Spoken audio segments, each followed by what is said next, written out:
Sans cesse, hélicoptères et avions de reconnaissance survolent la zone supposée du crash. L'armée égyptienne diffuse ces images de frégates qui participent également aux recherches. Des objets flottants ont bien été aperçus au large de l'île de Karpathos, mais selon les autorités grecques, ils ne proviennent pas de l'Airbus A320 d'Égyptair. Il est 23h09 mercredi à Paris lorsque le vol MS 804 décolle de l'aéroport Roissy-Charles de Gaulle, direction Le Caire. Sur le parcours, les conditions météorologiques sont bonnes. Le dernier contact avec le pilote a lieu au-dessus de l'île de Kea, alors que l'avion s'apprête à quitter l'espace aérien grec.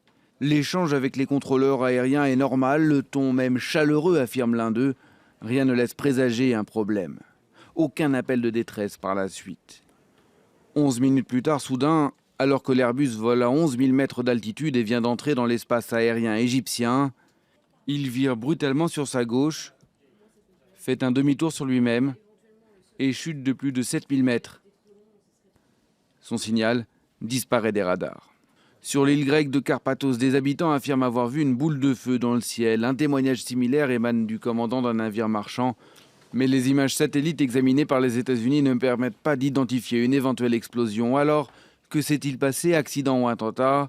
Impossible pour l'heure de déterminer les causes du drame, mais les autorités égyptiennes, d'habitude très réticentes à s'exprimer, privilégient une hypothèse. La probabilité d'une action à bord, d'une attaque terroriste, est plus élevée que celle d'une défaillance technique. En France, le chef de la diplomatie veut rester plus prudent. Toutes les hypothèses sont examinées, mais aucune n'est privilégiée, car nous n'avons absolument aucune indication sur les... Les autorités égyptiennes sont en charge des investigations aidées par plusieurs pays. 3 membres du bureau d'enquête et d'analyse français, ainsi qu'un conseiller technique d'Airbus, sont arrivés au Caire dans la nuit. Le parquet de Paris a quant à lui ouvert une enquête confiée à la direction de la gendarmerie nationale.